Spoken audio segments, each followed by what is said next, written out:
오늘은 로마서 3장 22절에서 24절까지 말씀을 함께 나누겠습니다.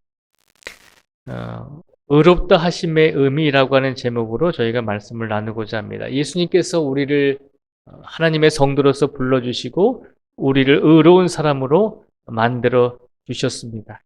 그래서 하나님께서 우리를 의로운 사람으로 만들어 주셨는데 성경에 나오는 우리를 의롭게 하신 의미가 어떤 의미인지, 오늘 이 자리에 계신 모든 성도님 한 분 한 분이 예수님으로 인해서 우리가 의로움을 받았는데 그 의로움의 의미가 어떤 의미인지를 오늘 특별히 다순절 시작하는 첫날에 우리가 함께 살펴보도록 하겠습니다.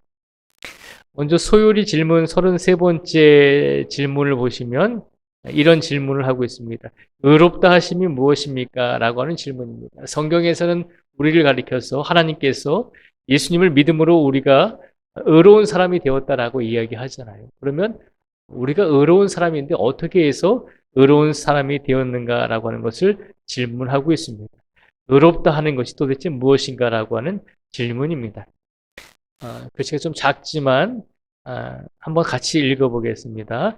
의롭다 하심이 무엇입니까? 라고 하는 질문에 답을 한번 같이 읽겠습니다. 시작. 의롭다 하심은 하나님이 값없이 주시는 은혜의 행동으로서 하나님께서 우리의 모든 죄를 용서하시고 그가 보시기에 의로운 자로 우리를 받아주시는 것을 말합니다. 그것은 오직 그리스도의 의를 우리에게 덧입혀 주시기 때문이고 그리고 오직 그것을 믿음으로 받아들임으로 이루어지는 것입니다. 아멘. 성경에서 말하는 의롭다라고 하는 것은 우리가 의롭게 되었다라고 하는 의미는 이 답을 보시면 이제 줄친 부분만 윗부분인데요. 우리가 의롭다 할 때 그 의로움은 하나님이 값없이 주시는 은혜의 행동으로서 하나님께서 우리의 모든 죄를 용서하시고 그가 보시기에 의로운 자로 우리를 받아주시는 것을 말합니다. 라고 표현하고 있습니다. 우리가 의롭게 되었다라고 할 때 그 의로움은 하나님이 거저주시는 은혜의 행동임을 기억하라는 것입니다. 하나님이 우리를 거저주셔서 우리를 어떤 보답이나 어떤 응답, 우리가 어떤 하나님께 큰 영광을 돌리지 않았음에도 불구하고 우리를 의롭게 여겨주시는 것은 하나님의 절대적인 은혜의 행동으로서 우리의 모든 죄를 용서해 주시고 우리를 의롭게 해 주셨다는 것입니다. 오늘 하루의 삶을 살아오면서 우리가 혹여라도 우리가 생각하기에 의롭게 살지 못했다 할지라도 우리 하나님은 어떻게 하시나요? 우리가 하나님 보실 때 하나님께 큰 영광을 돌리지 못하고 하나님께 큰 보온을 하지 못했다 할지라도 그래도 하나님께서는 우리를 보실 때 값없이 우리를 의로운 사람으로서 하나님께서는 인정해 주시고 그렇게 받아 주신다는 것입니다. 오늘 하나님께서 우리 모든 성도들을 아무런 값없이 주시는 은혜의 행동으로서 우리를 의로운 사람으로 먼저 만들어 주신 것을 믿음으로 확신하기를 간절히 바랍니다. 그리고 우리에게 값없이 우리에게 은혜를 내려주셔서 우리를 의롭게 해주시고 그리고 그가 보시기에 의로운 자로 우리를 받아 주셨다는 것입니다. 우리에게 은혜를 거저 주시고 그리고 우리를 하나님의 의로운 자녀로 우리를 받아 주셔서 우리가 하나님 보시기에 의로운 사람이 될 수 있다는 것입니다. 그리고 좀 더 구체적으로 의롭게 된다는 것을 말씀을 드리면 그것은 오직 그리스도의 의를 우리에게 덧입혀 주시기 때문입니다. 우리가 의롭게 된다는 것은 오직 예수 그리스도의 의를 하나님께서 우리에게 덧입혀 주셨기 때문에 우리가 의로운 사람이다라고 그렇게 인정을 받을 수 있다는 것입니다. 그리고 또 한 가지 중요한 것은 우리가 의롭게 되기 위해서는 오직 그것을 믿음으로 받아들임으로 우리가 완전한 의로운 사람이 될 수 있다는 것입니다. 오직 예수님을 믿음으로 그리고 우리가 예수님을 믿음으로 우리가 의롭게 된다는 그 하나님의 은혜를 받아들여질 때 우리는 진정으로 의로운 사람이 될 수 있다는 것입니다. 그래서 소유리 문답 질문 33번째 질문은 의롭다 하심이 무엇입니까? 우리가 의롭다 하는데 그 의롭다 하는 뜻이 무엇인지 질문을 하고 있고, 의롭다는 것은 하나님께서 우리에게 거저 주시는 은혜임을 기억하라는 것입니다. 그리고 하나님께서 우리에게 은혜를 거저 주실 뿐만 아니라 우리를 하나님의 의로운 자로 하나님께서 받아 주셔야지만 우리가 의로운 사람이 될 수 있다는 것이죠. 그리고 우리가 의로운 사람이 될 수 있다는 것은 예수 그리스도의 예수 그리스도의 의로움을 우리에게 덧입혀 주셨다는 거죠. 예수 그리스도가 입고 계신 그 의로움의 옷을 우리에게도 입혀 주셔서 우리가 의로운 사람이 될 수 있다는 것입니다. 그리고 또 한 가지 중요한 것은 오직 그것을 믿음으로 받아들이는 사람들에게만 하나님께서 의로운 사람이다라고 허락을 하신다는 것이죠. 예수 그리스도를 믿고 예수 그리스도를 의지하고 예수 그리스도의 그 보혈의 은혜를 우리가 확신하고 믿는 사람들에게 하나님의 의로움이 우리에게 주어진다는 것입니다. 오늘 이 시간 하나님께서 우리에게 거저 주시고 하나님께서 우리를 의로운 자로 삼아 주시고 하나님께서 예수 그리스도의 의의 옷을 우리에게 입혀 주셔서 우리가 그것을 믿음으로 받아들임으로 오늘 이 시간 우리 모두가 의로운 자가 된 줄 믿습니다. 그러면 좀 더 구체적으로 4개 정도를 살펴보도록 하겠습니다. 우리가 의롭게 되었을 때 우리가 생각해 볼 수 있는 것은 우리의 구원은 값없이 주시는 하나님의 은혜임을 기억하라는 것입니다. 우리가 의롭게 되었다는 것은 우리가 구원받았다는 것이거든요.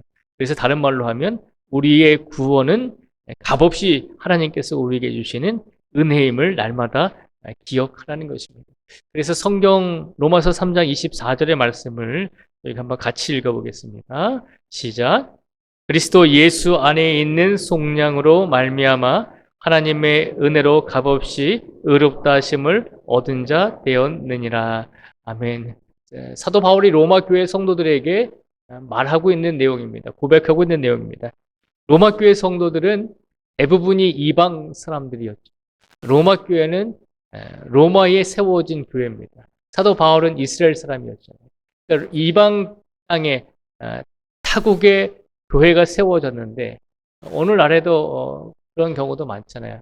우리나라 사람들이 이제 이민 가거나 그런 타국에 이제 가서 신앙생활을 할 때 현지인 교회가 있기도 하고 한인 교회도 있기도 하지만 그러나 한인 교회가 없었을 때는 처음에는 현지인 교회, 거기가 미국이면 미국인들이 다니는 교회, 프랑스면 프랑스인들이 다니는 현지인의 교회, 그런 교회에 나가다가 이제 차츰차츰 한인들이 많아지면 한인 교회가 세워지는 것이거든요. 그러니까 처음에 예수님께서 십자가에 달려서 돌아가신 후에 초기 기독교 역사 속에서는 로마의 교회가 세워졌는데 그 교회에는 이스라엘 사람들보다는 이방 사람들이 더 많았다는 것입니다.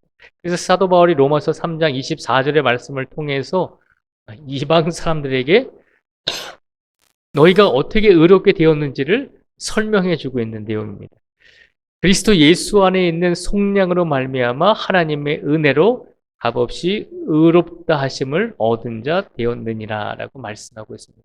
우리가 하나님께 은혜를 입고 하나님께 의로움을 받을 때는 우리가 그 어떤 조건이나 또 어떤 대가 없이 하나님께서 거저 주시는 은혜로 우리 모두가 의로움을 받게 되었다는 것을 선포하고 있습니다.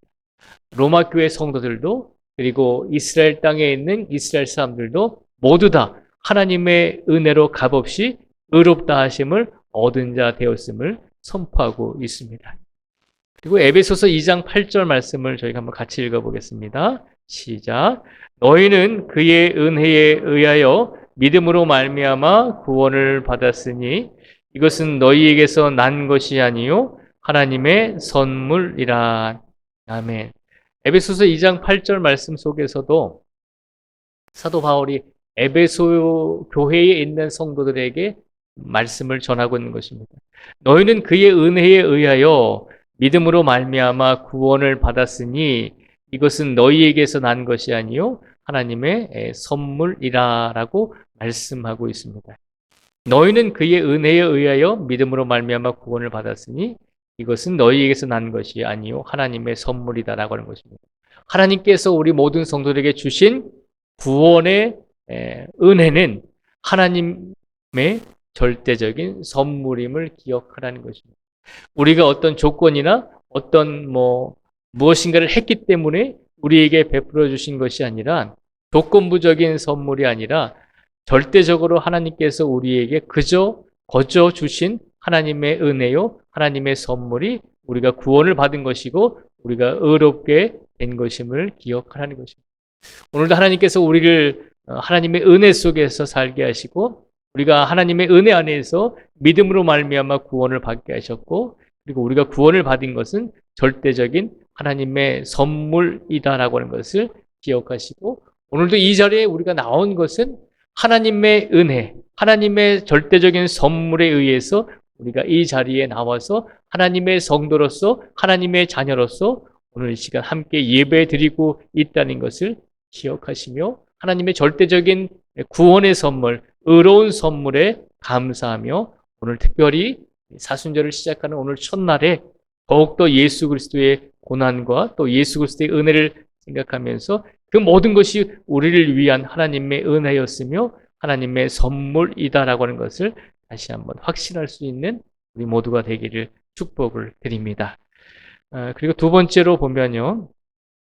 우리는 죄를 용서받고 의로운 자로 여김을 받았습니다. 라고 그렇게 말씀을 드릴 수가 있습니다. 우리가 의롭게 되었다고 했을 때 의롭게 된 것은 우리가 죄를 용서받고 또 우리가 의로운 자로 여김을 받았다는 것을 말씀하고 있습니다. 느헤미야 9장 17절 말씀에 보면 이런 말씀이 있습니다. 우리 함께 같이 읽어보겠습니다. 시작.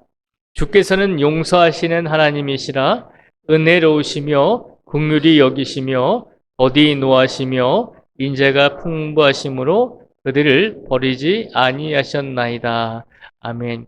느헤미야가 하나님이 어떤 분이신지를 이스라엘 백성들에게 선포하고 있는 내용입니다.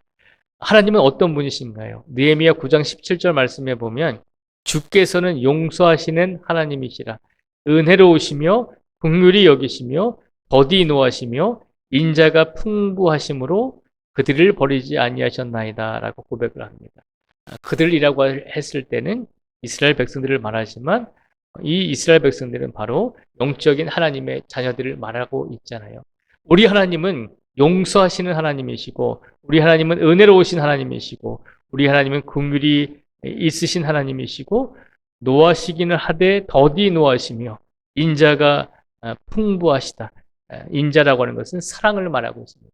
사랑과 은혜가 풍부하시다는 것입니다. 그리고 더 중요한 것은 그 하나님께서 절대로 하나님을 선택한 백성들을 하나님을 선택한 모든 성도들을 버리지 아니하시는 분임을 기억하는 것입니다.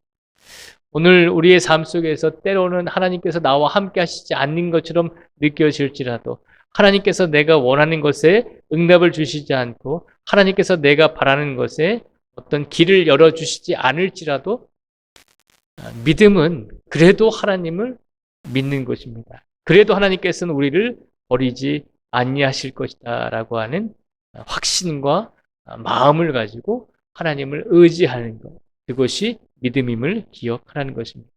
우리 하나님께서는 이런 하나님임을 기억하라는 것입니다. 그리고 누가복음 17장 4절 말씀에 보면 이런 말씀이 있죠. 같이 또 읽겠습니다. 시작. 만일 하루에 7번이라도 내게 죄를 짓고 7번 내게 돌아와 내가 회개하노라 하거든 너는 용서하라 하시더라. 아멘. 예수님의 제자들이 묻죠. 예수님, 내가 나에게 잘못하는 사람을 몇 번이나 용서해 주어야 됩니까? 내가 7번만 용서해 주면 되겠지요? 라고 그렇게 예수님께 질문을 했습니다. 7번 원수를 용서하는 것도 7번 나를 아프게 하고 나에게 상처를 준 사람을 7번이나 용서하는 것도 결코 쉬운 일은 아니잖아요. 한 번 용서하는 것도 어려운데 예수님의 제자가 그랬죠. 내가 7번만 용서하면 되겠습니까? 자기 딴에는 적어도 내가 3번 이상, 적어도 7번까지 내가 용서할 마음이 있으니까 예수님께서 나를 칭찬해 주시지 않을까라고 하는 그런 기대감으로 예수님께 질문을 한 것입니다. 그랬더니 예수님께서 뭐라고 말씀하시냐면 하루에 7번이라도 내게 죄를 짓고 7번 내게 돌아와 내가 회개하노라 하거든 너는 용서하라라고 하는 것입니다. 7번이라도 너에게 죄를 짓고 그때마다 계속해서 너에게 돌아오면 이 누가복음 17장 4절 말씀 조금 제가 잘못 친 것 같은데요.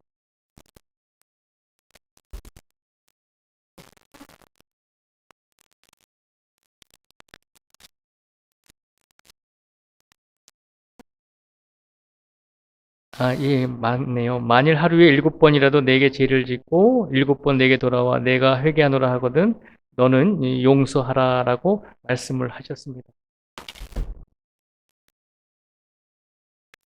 예수님께서 제자에게 말씀하셨습니다. 만일 하루에 7번이라도 너에게 죄를 짓고 7번 내게 돌아와 내가 회개하노라 하거든 너는 용서하라는 것입니다. 7번씩이라도 죄를 짓고 계속해서 너에게 돌아와서 내가 회개하노라라고 그렇게 용서를 빌면 그래도 용서를 빌 때마다 네가 용서해 줄 수 있는 사람이 되라는 것입니다. 하나님께서는 우리를 이렇게 용서해 주시는 분임을 또한 기억하라는 것입니다. 하나님께서 우리를 용서해 주셨으니 너희도 받은 은혜만큼이라도 다른 사람을 이해하고 용서할 수 있는 사람이 되기를 말씀하고 있는 것입니다. 오늘 하나님께서는 우리를 이렇게 숱하게 우리를 용서해 주시는 분임을 우리가 믿음으로 다시 한번 확신하기를 원합니다.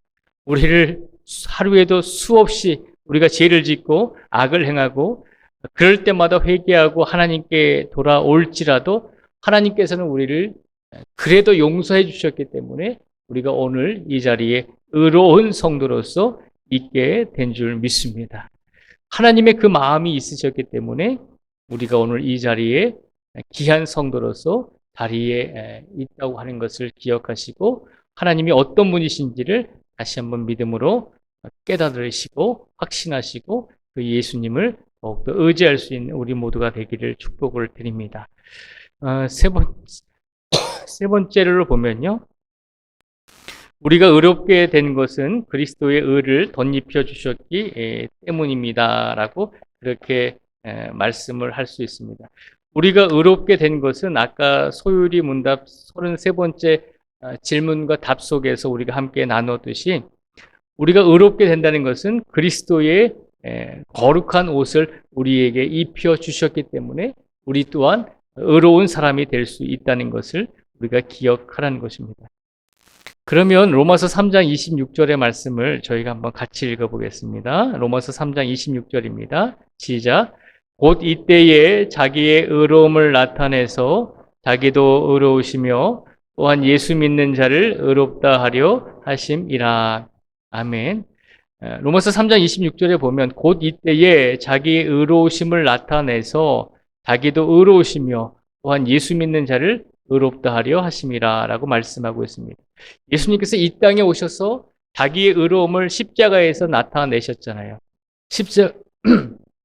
십자가에서 예수님께서 의로움을 나타내신 것은 예수님이 의로운 분일 뿐만 아니라 또한 예수님을 믿는 자를 의롭게 해 주시기 위해서 예수님께서 이 땅에 오셔서 십자가에 달려 돌아가셨다는 것입니다.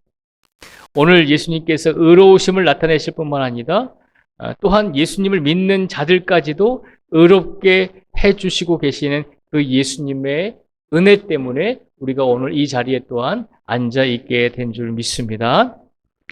또한 로마서 5장 1절 말씀에 보면 이런 말씀이 있습니다. 저희가 같이 또 읽겠습니다. 시작. 그러므로 우리가 믿음으로 의롭다 하심을 받았으니 우리 주 예수 그리스도로 말미암아 하나님과 화평을 누리자. 아멘. 로마서 5장 1절에서도 사도 바울이 계속해서 고백합니다. 그러므로 우리가 믿음으로 의롭다 하심을 받았으니 우리가 예수님을 믿음으로 의롭다 하심을 받았으니 우리 주 예수 그리스도로 말미암아 하나님과 화평을 누리자라고 하는 것입니다. 우리를 의롭게 하심으로 하나님께서 우리에게 주신 귀한 선물들 중에 하나가 바로 하나님과 화평을 누릴 수 있도록 우리를 의롭게 세워주셨다는 것입니다. 그러니까 우리가 화평을 누리기 전에 사람들과의 화평을 누리기 전에 가장 먼저 하나님과 우리와의 수직적인 관계에서 화평이 먼저 이루어져야 한다는 것입니다. 하나님과 우리와 하나님과 나와의 수직적인 관계에서 하나님과 나와의 일대일의 관계 속에서 내가 화평을 누리지 못하고 내가 내 이웃과 내 가족과 수평적인 관계 속에서 화평을 가진다 할지라도 그 화평은 오래가지 못하죠.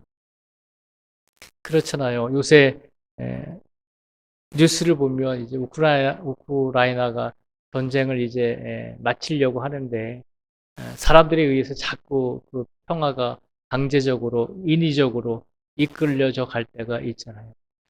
저는 그 요새 돌아가는 상황을 보면서 전쟁을 시작하고 이웃 나라를 침범한 사람이 오히려 손가락질 받는 것이 아니라 그 전쟁 때문에 오히려 피해를 보고 오히려 괴로워하고 약자에 있었던 그 나라의 대통령이 오히려 뭐 독재자, 오히려 더 손가락질을 받는 것을 봤습니다. 그래서 저는 그런 생각을 해보게 됩니다. 물론 뭐 하나님께서 어떻게 이끌어 가실지는 분명히 하나님의 뜻이 있으시겠지만 사람의 생각과 사람의 인위적인 계획을 가지고 화평을 이루고자 할 때는 분명히 문제가 있고 또 여러 가지 걸림돌들이 분명히 있는 것 같아요.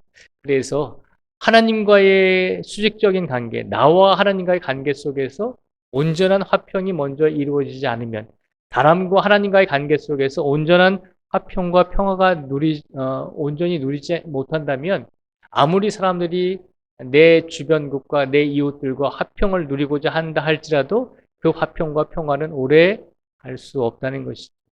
우리 인류의 역사가 그것을 드러내놓고 있잖아요. 뭐 세계 1차 세계대전도 그렇고 2차 세계대전도 그렇고 2차 세계대전이 끝난 다음에 또 우리나라가 전쟁에 휩싸였고 우리나라가 전쟁이 끝난 다음에 전쟁이 없어진 게 아니잖아요. 아직도 2025년 지금까지도 수없이 그때그때마다 시대마다 전쟁이 일어나고 민족적인 분쟁이 일어나고 있잖아요. 그래서 지금도 계속해서 평화를 이루기 위해서 사람들이 애쓰고 있지만 하나님과의 올바른 평화가 이루어지지 않았기 때문에 계속해서 평화를 이룬다 할지라도 결국에는 다시 반복되는 전쟁이 일어나고 그렇게 다시 원점으로 돌아가는 상황들이 돼가는 것 아닌가라고 하는 생각을 하게 됩니다. 그러나 로마서 5장 1절의 말씀을 통해서 우리가 다시 한번 기억해야 될 것은 우리가 예수님을 믿음으로 하나님께서는 우리를 의롭다 해 주셨고 그리고 우리 주 예수 그리스도로 말미암아 우리가 하나님과 화평을 누리게 되었다는 것입니다. 그래서 우리는 이 세상의 인류의 모든 화평을 누리기 전에 하나님을 향해서 모든 인류와 모든 사람이 진정으로 화평과 평화를 먼저 누림으로 그리고 그 하나님께서 주시는 평화와 화평을 가지고 이웃과의 관계 속에서 나라와 나라와의 관계 속에서도 진정한 화평을 누릴 수 있는 그런 시간이 오게 되지 않을까라고 하는 생각을 해보게 됩니다. 하나님께서는 분명히 우리에게 말씀하십니다. 예수 그리스도로 말미암아 우리가 하나님과 화평을 누리게 되었으니 그 믿음을 가지고 수평적인 관계에서 가정에서나 신앙의 공동체에서나 또는 우리 나라와 나라와의 관계 속에서도 그 하나님의 화평을 가지고 서로 진정한 화평을 누릴 수 있는 사람들이 되라는 것입니다. 오늘 하루의 삶 속에서 우리가 사람들과의 관계 속에서 공동체 일원들과의 관계 속에서 화평을 누리지 못하고 살아왔던 부분이 있다면 다시 한번 우리가 하나님과의 관계 속에서 내가 하나님과 진정한 화평을 누리고 있는가, 진정한 평화를 내가 담고 있는가 그것을 한번 되물어 보시고 하나님과의 진정한 화평을 먼저 회복하시고 그 다음에 우리 이웃들과도 진정한 화평과 평화를 누릴 수 있는 우리 성도님들이 되시기를 주님의 이름으로 축복을 드립니다. 그 다음에 네 번째로 살펴볼 것은 의롭다 하심을 얻는 것은 믿음으로 받아들일 때 이루어진다라고 그렇게 말씀을 드렸습니다. 하나님께서 우리에게 의롭다 하심을 거저주고 하나님의 은혜이며 하나님의 선물로서 우리가 예수 그리스도의 의로운 옷을 하나님께서 우리에게 덧입혀 주심으로 우리가 의로운 사람이 되었지만 중요한 것이 또 한 가지 남아있죠. 그것을 우리가 믿음으로 드릴 때 그 의로움이 진정으로 이루어지게 된다는 것입니다. 로마서 1장 17절의 말씀을 저희가 같이 한번 읽어보겠습니다. 시작. 믿음으로 믿음에 이르게 하나니 기록된 바 오직 의인은 믿음으로 말미암아 살리라 함과 같으니라. 아멘. 로마서 1장 17절 말씀에 보면 사도 바울이 고백합니다. 복음에는 예수님께서 전해주신 그 복음에는 하나님의 의가 나타나서 믿음으로 믿음에 이르게 한다는 것입니다. 예수님을 믿음으로 우리가 영원한 생명을 얻을 수 있는 믿음의 단계까지, 예수님을 믿을 때는 초신자의 믿음, 연약한 어린 아이와 같은 믿음이잖아요. 그 믿음으로 예수님을 우리가 믿음으로 구원을 얻게 되고, 구원을 얻은 다음에는 그 믿음이 우리를 더 성숙한 믿음으로 인도해 간다는 것입니다. 그래서 하나님의 말씀 안에는 하나님의 의가 나타나서 믿음으로 믿음에서, 연약한 믿음에서 성숙한 믿음으로 우리를 이끌어 줄 뿐만 아니라 오직 의인은 믿음으로 말미암아 살게 된다는 것을 기억하라는 것입니다. 오늘 이 시간 분명히 사도 바울은 말하고 있습니다. 오직 의인은 믿음으로 말미암아 살게 될 것임을 기억하라는 것입니다. 우리의 믿음이 그냥 연약한 믿음인 것처럼 보일지라도 내 믿음이 다른 사람에 비하면 별로 그렇게 훌륭한 믿음이 되지 못할지라도 그래도 하나님 앞에서 진정으로 나의 믿음을 가지고 하나님 앞에서 설 때 그 작은 믿음일지라도 그 믿음으로 인해서 우리를 살게 이끌어 주실 것이다 라고 하는 것입니다. 그래서 오직 의인은 다른 것으로 사는 것이 아니라 오직 하나님께서 의인으로 만들어 주시고 하나님께서 의인의 선물을 주신 모든 성도들은 그 믿음을 받아들임으로 말미암아 우리가 살게 될 것임을 확신하라는 것입니다. 오늘 이 시간 우리가 세상에서 살아갈 때 우리가 세상에서 육체적인 노동과 육체적인 일과 직장 생활을 하면서 내가 땀 흘렸기 때문에 내가 살아가는 것처럼 느껴질 때가 참 많이 있습니다. 내가 열심히 했기 때문에 내가 이렇게 지금까지 많은 것을 일군 것처럼 생각할 때가 많이 있습니다. 그러니 내가 열심히 땀 흘려서 얻은 것을 가지고 하나님께서 주셨다라고 하는 것은 옳지 않습니다라고 생각할 때가 종종 있다는 것이죠. 그러나 하나님께서 우리의 영혼과 우리의 호흡을 허락하시지 않는다면 우리는 아무리 발버둥 친다 할지라도 지금 이 자리에 하나님의 자녀로서 있을 수 없다는 것을 다시 한번 겸손하게 느끼게 됩니다. 오늘 우리를 살린 것은 우리의 힘과 능력이 아니라 오직 하나님을 믿는 믿음이 우리를 이 자리까지 우리가 살 수 있도록 인도해 주셨다는 것을 다시 한번 신앙적으로 확신할 수 있는 우리 모두가 되기를 축복을 드립니다. 그래서 로마서 10장 10절 말씀에 보면 또 이런 말씀이 있습니다. 같이 또 읽어보겠습니다. 시작. 사람이 마음으로 믿어 의에 이르고 입으로 시인하여 구원에 이르느니라. 아멘. 로마서 10장 10절에서 사도 바울은 다시 한번 말씀합니다. 사람이 마음으로 믿어 의에 이르고 입으로 시인하여 구원에 이른다는 것입니다. 결국 우리가 하나님께서 주시는 의로움을 믿음으로 받아들여야지만 하나님께서 주시는 온전한 의로운 사람으로서의 삶을 살 수 있게 된다는 것입니다. 많은 사람들에게 하나님께서 은혜를 베풀어 주셨습니다. 많은 사람들에게 하나님께서 복을 주셨습니다. 그래서 예수 그리스도를 통하여 십자가의 은혜를 많은 사람들에게 허락하여 주셨습니다. 길을 열어 주셨죠. 복음의 씨앗을 뿌려 주셨습니다. 그런데 모든 사람이 그 복음의 씨앗을 받아들이고 귀한 열매를 30배, 60배, 100배 맺으면서 살아가고 있나요? 그렇지 않잖아요. 어떤 사람은 열매를 맺지만 어떤 사람은 복음을 거부하고 어떤 사람은 끝까지 죽는 그 순간까지도 하나님을 받아들이지 않고 죽어가는 사람들이 분명히 있음을 우리는 기억해야 한다는 것입니다. 교육자 생활을 하면서 전도를 하다 보면 많은 성도들의 가족이 아파서 간혹 가다가 더 심한 죽을 병에 걸렸을 때 가족들이 병원에 입원했을 때 그제서야 저희 목회자들에게 복음을 전해달라고 그렇게 요청할 때가 참 많이 있습니다. 건강하고 평안할 때는 그런 말씀들을 잘 안 하세요. 그런데 내 가족이, 내 아버지가, 내 어머니가 죽을 병에 걸려서 이제 얼마 남지 않았을 때 성도들이 저희 목회자들에게 부탁합니다. 그러면 병원에 가서 이제 얼마 살지 못할 그분에게 복음을 전합니다. 어떤 남신도 같은 경우는 평생을 아내를 구박하고 아내를 핍박하고 신앙을 받아들이지 않았습니다.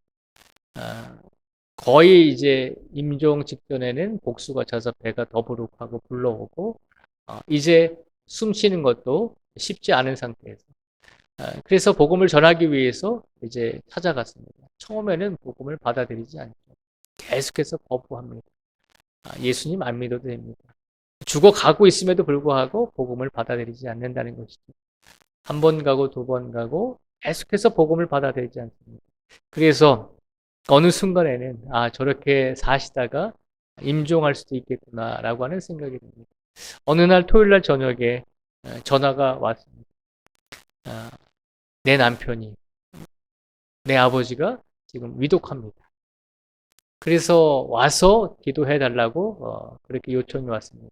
그 전화를 받고 병원으로 달려가면서 제 생각은 내가 이렇게 지금 가서 기도한다고 해서 이 사람이 그동안 찾아갔을 때 복음을 계속해서 거부하던 그 사람이 지금 내가 가서 복음을 전한다고 과연 복음을 받아들일까라고 하는 의문이 들었습니다. 그러면서 교역자로서 책임이 있으니까 일단은 가서 기도를 해드려야겠다라고 마음을 먹고 찾아갔습니다.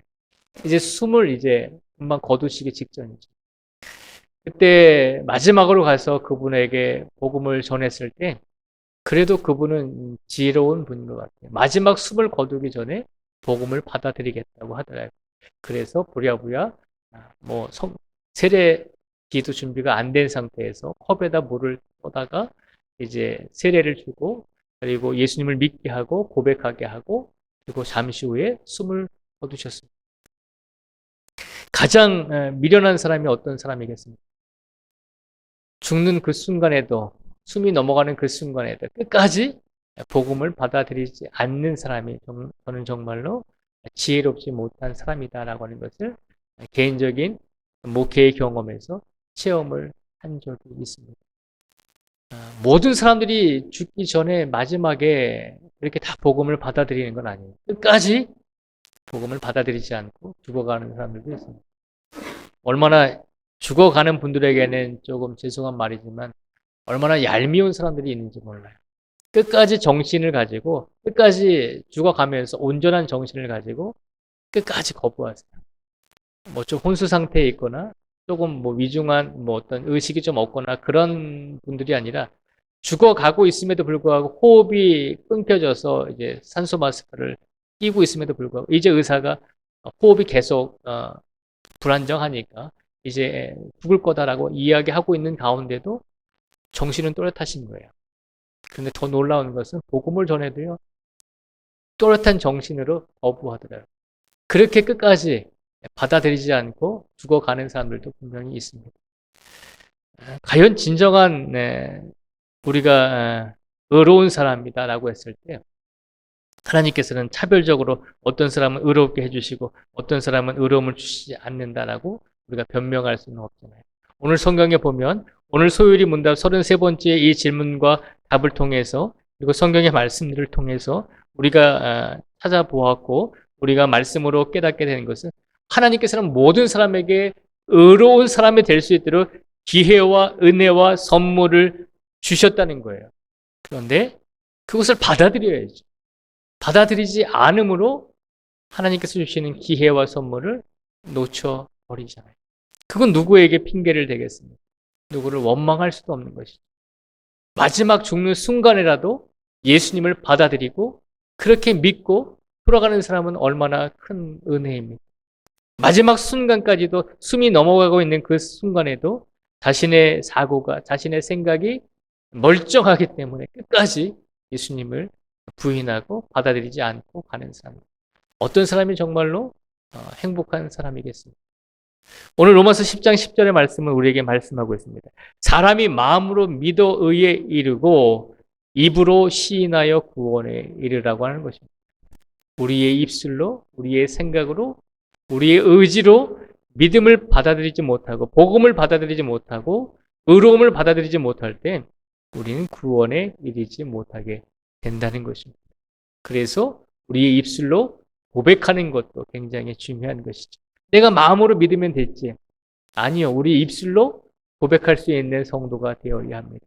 입술로 고백하지 못하면 평생 나가서 전도 한번 하지 못하고, 내가 예수님을 믿습니다라고 하는 것을 입술로 고백하지 못하는 사람들은 평생 나가서 아무리 전도하라고 해도 입 뻥긋하지 못한다는 것입니다. 그래서 우리가 노방 전도를 많이 하죠. 요새는 노방 전도가 시대에 뒤떨어졌다라고 이야기하지만, 그러나 노방 전도를 통해서 우리가 얻을 수 있는 것은 우리의 입술로 고백한다는 것입니다. 그게 쉬운 것은 아니거든요. 오늘 사도 바울은 말합니다. 사람이 마음으로 믿어 의에 이르고 입으로 시인하여 구원에 이르느니라. 오늘 이 자리에 앉아 계신 모든 성도님들은 마음으로 예수님을 믿고 입으로 시인하여 구원에 이르고, 그리고 그 구원이 우리를 의롭게 해주셨다는 사실을 믿음으로 확신하기를 간절히 원합니다. 여러분들의 그 입술의 고백이, 우리의 신앙의 고백이 우리를 바른 길로 인도할 뿐만 아니라 우리의 입술을 통해서, 우리의 소리를 통해서, 우리의 외침을 통해서 아직까지 하나님의 성전에 달려나오지 못하는 우리의 가족들과 우리의 이웃들과 이 세상의 모든 인류들을 의로운 길로 또한 인도하는 역할을 하게 될 줄 믿습니다. 이제 다시 소율이 질문 33번째 질문으로 다시 돌아오겠습니다. 하나님께서 우리를 의롭다 해주셨는데 의롭다 하시는 것은 도대체 무슨 뜻입니까? 라고 질문을 했을 때, 하나님께서 우리를 의롭게 해주셨다는 것은 하나님이 값없이 주시는 은혜의 행동, 우리를 의롭게 해주셨다는 것은 하나님께서 거저 주신 은혜의 행동임을 기억하라는 것입니다. 그리고 우리를 의롭게 해주셨다는 것은 하나님께서 우리의 모든 죄를 용서하시고 그가 보시기에 의로운 자로 우리를 받아주셨다는 것을 의미하고 있습니다. 또한 우리를 의롭게 해주셨다는 것은 오직 그리스도의 의를, 예수님께서 입고 계신 의로운 옷을 우리에게도 입혀주셨다는 것이죠. 그리고 이 하나님의 은혜는 우리가 믿음으로 받아들일 때 우리가 진정으로 의로운 사람이 될 수 있다는 것을 다시 한번 깨닫게 해주고 계십니다. 오늘 이 모든 하나님의 은혜의 말씀이 우리에게 임한 줄 믿습니다. 그 하나님의 말씀을 받아들이시고 그 하나님의 말씀을 마음속으로 인정하시고 마음속으로 고백하시고 우리의 입술로 고백함으로 우리의 모든 삶이, 우리에게 주어진 인생의 모든 남아있는 시간이 우리의 믿음으로 그 은혜를 고백하고 하나님의 선물을 고백함으로 복음을 받아들임으로 우리의 남은 인생의 모든 삶이 더욱더 복되고 의로운 사람에게 주시는 하나님의 은혜와 축복이 우리 삶 속에서 날마다 이루어질 수 있는 우리 모두가 되시기를 주님의 이름으로 축복을 드립니다. 주일날도 말씀드렸지만 아무것도 하지 않으면 아무 일도 일어나지 않습니다. 믿음 생활도 마찬가지인 것입니다. 아무것도 하지 않으면서 내 믿음이 성장하고 성숙되기를 바라는 것은 욕심이잖아요. 그러니 오늘부터라도, 이 사순절이 시작되는 오늘부터라도 내 믿음이 성장하고 성숙되기 위해서 내가 할 수 있는 것, 내가 할 수 있는 모든 믿음의 생활들을 내가 행하면서 살겠습니다라고 그렇게 외치며 이렇게 간절하게 기도하며 우리의 삶이 더욱더 의로운 성도로서의 삶이 이루어질 수 있기를 주님의 이름으로 축복을 드립니다. 기도하겠습니다.